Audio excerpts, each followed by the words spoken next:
Welcome to week 9 of Explore the Bible. Today we're continuing in the book of Genesis, but we're moving, our story shifts from Jacob to Joseph. Joseph becomes kind of the main character during this time, and this is a great story, one that probably is very familiar to you. I just want to encourage you to do this. Read all of chapter 36 and 37, okay? You need this background. It will help you as you're studying the passage, as you're teaching it, to read all of it. Be sure and subscribe if you haven't already. Like, comment, share with somebody else. Tell us where you're watching from. I love to see that.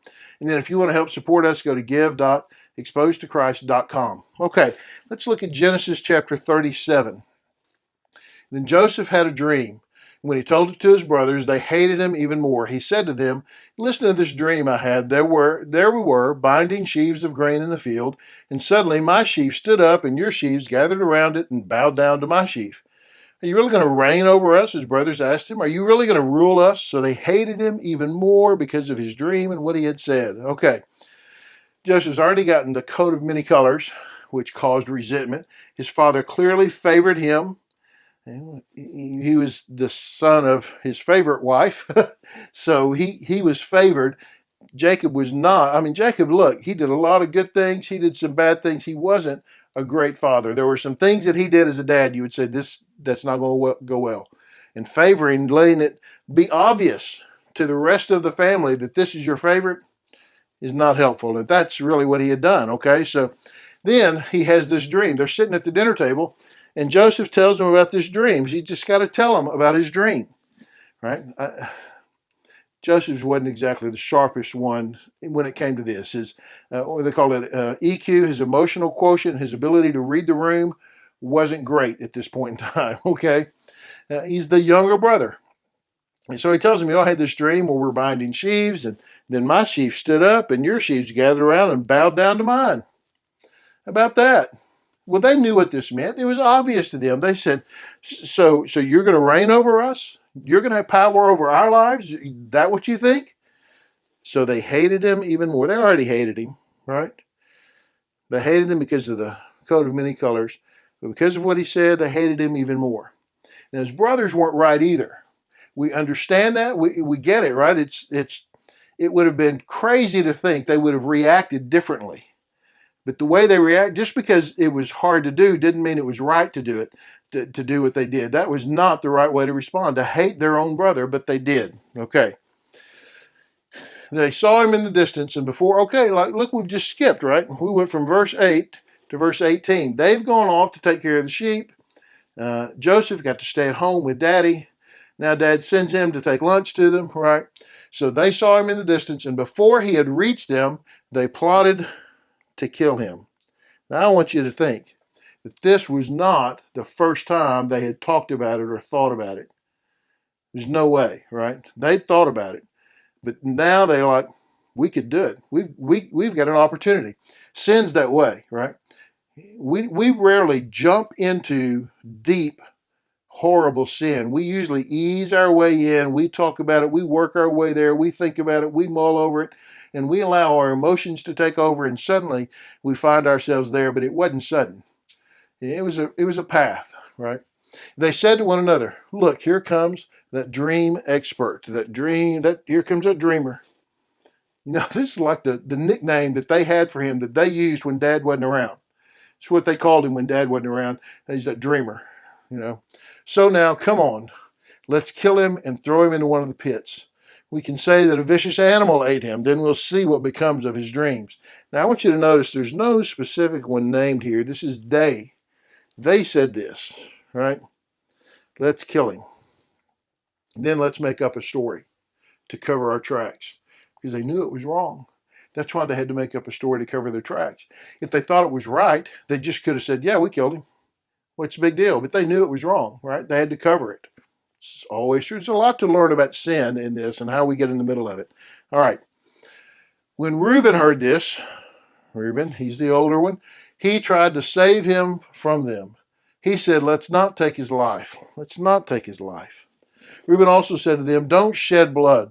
Throw him into the pit in the wilderness, but don't lay a hand on him, intending to rescue him from them and return him to his father. Okay, look, if you want to throw him in the pit, that's fine, but don't shed blood. Right? Throw him in the pit, okay.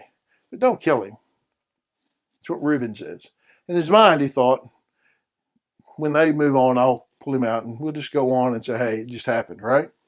When Joseph came to his brothers, they stripped off Joseph's robe. That's not an accident, right? They took that robe off, the long-sleeved robe that he had on, and then they took him and they threw him into the pit. They threw him into the pit. There he is. So, here we go. And they sat down to eat a meal. That's something. They throw their brother into a pit, and then they just sit down and, hey, he brought us food, let's eat it, right? And when they looked up, there was a caravan of Ishmaelites coming from Gilead, and their camels were carrying aromatic gum, balsam resin, going down to Egypt. They're headed down to Egypt. And Judah said to his brothers, what do we gain if we kill our brother and cover up his blood? Okay, here's what you know. What good does it do us if we kill him and cover it up and lie about it? It's not going to help us. This is no good for us. He knew it was wrong. And in his mind, it appears, the other brothers were already committed to killing him. It was like, Reuben said, don't kill him. And they're like, yeah, what good's it going to do to kill him? So they still wanted to kill him, right? And then Judah has another idea. He's got a different plan. Why don't we sell him, right? So come on, let's sell him to the Ishmaelites and not lay a hand on him, for he is our brother, our own flesh. Let's sell him. Oh my gosh. And his brothers agreed. Don't kill him. I mean, he is our brother, right? He's our own flesh and blood. Let's sell him as a slave. You see how twisted the hatred they have has made them. The hatred they have has twisted so deeply in their souls that they can agree it would be okay to kill our brother and then say, no, that's too much. Let's not kill him. Let's sell him as a slave. That'll be okay. And that way, we'll make some money. It'll be better for us. This is crazy, isn't it? Just this thought process, you think, how depraved do you have to be? How far away from God do you have to be to come up with this plan and think it's okay? But that's where they were. Their hatred had so overwhelmed them that this sounded like a good idea. And what's crazy about it to me is if you go back here and you think about this, they sat down to eat a meal. Where was Joseph when they were sitting down to eat a meal? He's in the pit.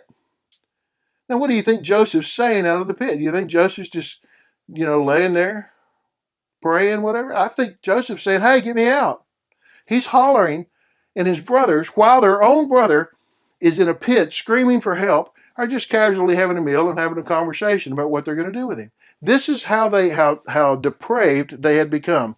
And then here they say, well, let's just sell him. And the brothers agreed. Everybody agreed. That's a good idea. So when the Midianite traders passed by, his brothers pulled Joseph out of the pit, sold him for 20 pieces of silver to the Ishmaelites who took Joseph to Egypt. That was their price. And they took Joseph to Egypt. Now, if you go on and read here, you see Reuben, for whatever stupid reason, Reuben wasn't there. He left for some reason, knowing how his brothers were. He left and then wants to blame it all on them. It's like, Reuben, you got bit by the snake. Well, you knew it was a snake when you picked it up. I mean, what are you doing? Look, sin, even a little, will creep in and it will overwhelm us if we feed it. If we keep feeding that sin, it will grow bigger and bigger and deeper and put its claws around our very souls so strong that we can't even distinguish right from hideous wrong. That's where they were. How horrible it was. And yet, we know, right? We're going to read about it. We're going to see it. But we know that God used this, even this, God used for his glory. So, when you think about discipleship here, certainly there's a discussion about sin and how small sins lead to big sins. We don't just start with the big ones usually. Usually we get to the big one because we have not dealt with the small ones over a period of time within our lives. And certainly then, being aware of the depths of depravity and how people who are unrepentant, how depraved they will act when they're unrepentant. Unrepentance leads us to this. This is how we get here, because they were unrepentant of their jealousy and their hatred. which don't seem like jealousy's not a, hey, no, they are. They are. Hey, thanks for watching. Appreciate that. Appreciate you teaching. God bless you for that. If you haven't already, hit the subscribe button, like, comment, share it with somebody else. Tell me where you're watching from. We'll see you next time.